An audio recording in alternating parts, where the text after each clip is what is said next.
revise the lesson, the sector of economy. Today our topic is division of sector as organized and unorganized. बच्चों, working facilities के आधार पर economy के sector को हम two parts में divide कर सकते हैं, as organized sector and unorganized sector. The difference between two is organized sector is registered by government. It means all government agencies, all government jobs are included in organized sector. जैसा कि हम सभी जानते हैं कि गवर्नमेंट जॉब्स के लिए में जो एम्प्लॉयज हैं उनके लिए बहुत सारी सुविधाएं होती हैं.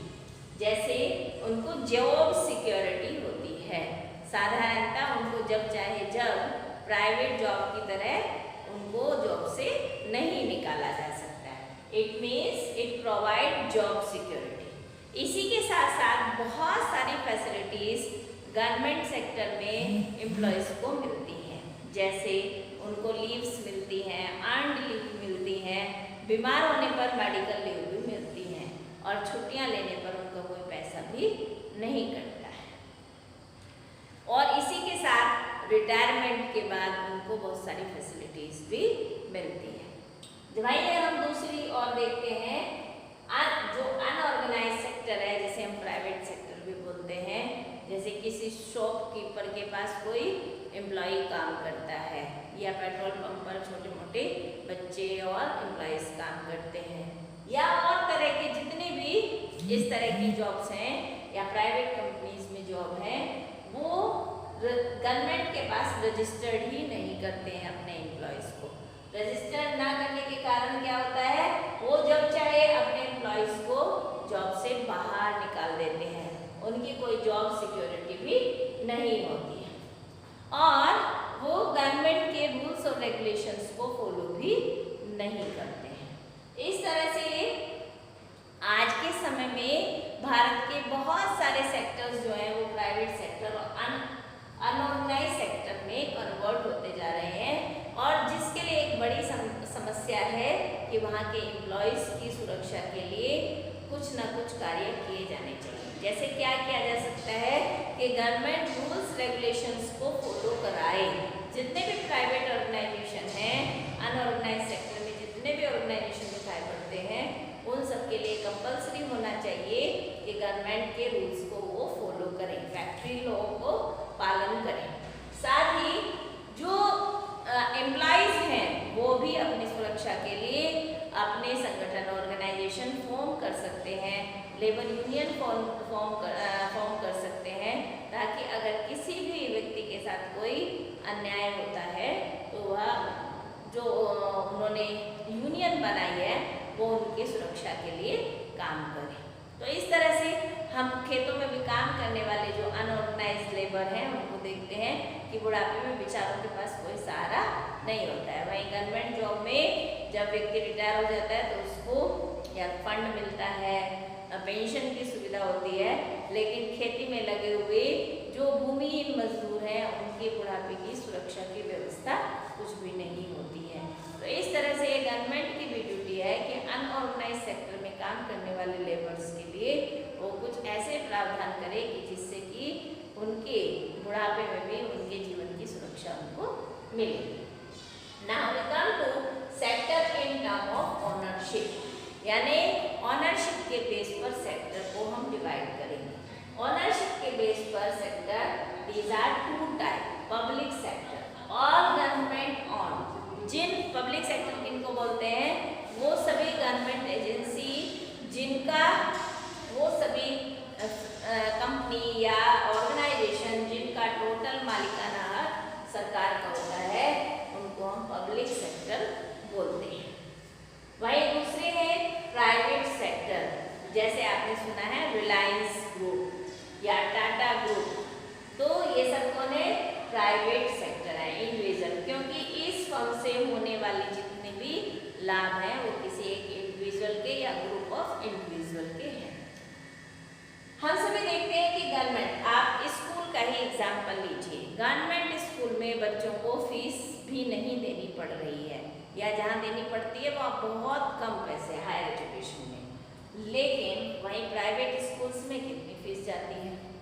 तो पब्लिक सेक्टर में जहाँ गवर्नमेंट का एम क्या होता है, to provide facilities to their employees या to provide facility for people, क्योंकि पब्लिक सेक्टर में गवर्नमेंट का इन्वेस्टमेंट का जो उद्देश्य है वो फैसिलिटी प्रोवाइड करना है, जबकि प्राइवेट सेक्टर को इस्टेब्लिश करने का पहला ही उद्देश्य क्या है, टू अर्न प्रॉफिट, धन को कमाना।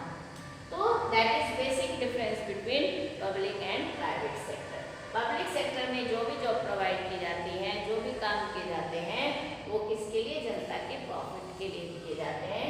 वही प्राइवेट सेक्टर का मेन एम क्या होता है, मनी अर्न करना। अभी हमने आपको स्कूल के एग्जाम्पल दिया, तो फिर हमारे सामने प्रश्न ये है कि गवर्नमेंट सड़कें बनवाती है, गवर्नमेंट हॉस्पिटल्स खुलवाती है, आपने सरकारी हॉस्पिटल में देखा होगा कितने कम पैसों में इलाज होता है। तो गवर्नमेंट हॉस्पिटल खुलाती है, स्कूल बनाती है, सड़कें बनाती है, जो भी पब्लिक फैसिलिटीज हैं उनको प्रोवाइड करती है।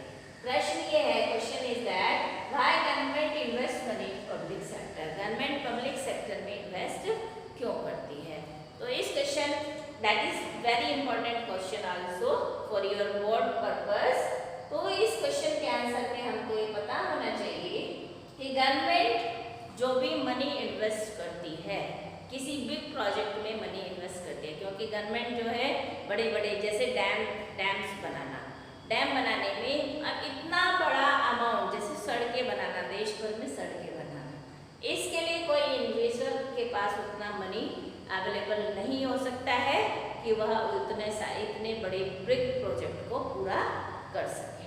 फिर दूसरा चांस है कि अगर मनी अवेलेबल भी है तो वह व्यक्ति जो है या वो इंडिविजुअल जो प्राइवेट फर्म है वो उस मनी को कलेक्ट कैसे करेगा, क्योंकि जैसे सड़कें, मान लीजिए सड़कें बनाने का काम सरकार कराती है, अगर कोई इंडिविजुअल सड़कें बनाए तो उससे उसको सीधे सीधे तो कोई लाभ होगा नहीं। तो गवर्नमेंट तो ये पैसा किसके माध्यम से वसूल करती है, टैक्स के माध्यम से वसूल कर लेती है, कलेक्ट कर लेती है। लेकिन ऐसा कोई सिस्टम डेवलप नहीं है कि इंडिविजुअल अगर पब्लिक सेक्टर में इन्वेस्ट करता है तो क्वेश्चन है हाउ दे कलेक्ट मनी, वे पैसे को वापस कैसे लेंगे। इसलिए कोई प्राइवेट फर्म जो है पब्लिक सेक्टर में इन्वेस्ट नहीं करती है और इतने बड़े अमाउंट भी उनके खर्च के लिए उनके पास अवेलेबल नहीं। फिर then next point is that is primary duty, that is compulsory work of government to provide facilities to their citizen. जैसे शिक्षा की व्यवस्था करना, ये गवर्नमेंट की कंपल्सरी ड्यूटी है। हेल्थ फैसिलिटीज प्रोवाइड करना, that is compulsory duty of government, यानी सरकार की ये पहला कर्तव्य है कि वह जनता के स्वास्थ्य की, शिक्षा की व्यवस्था करे। That's why government invest money. फिर हम देखते हैं जैसे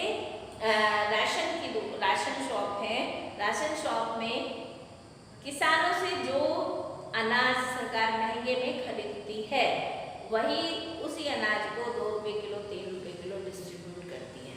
यहाँ पर वो कोई पैसा जो है उसमें बेनिफिट के लिए नहीं लेती है। क्यों नहीं लेती है?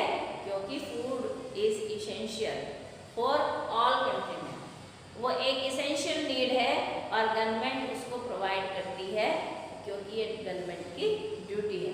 तो बहुत सारी चीज़ों में बहुत घाटा उठाकर गवर्नमेंट जो है पब्लिक सेक्टर में इन्वेस्ट करती है, क्योंकि उसके पास उसके कलेक्शन के दूसरे मेथड्स भी हैं। वो इनकम टैक्स लेते हैं, सेल टैक्स लेते हैं, टैक्स के माध्यम से मनी कलेक्ट कर लेते हैं और गरीब लोगों को फैसिलिटीज प्रोवाइड करते हैं। तो इसलिए गवर्नमेंट जो है पब्लिक सेक्टर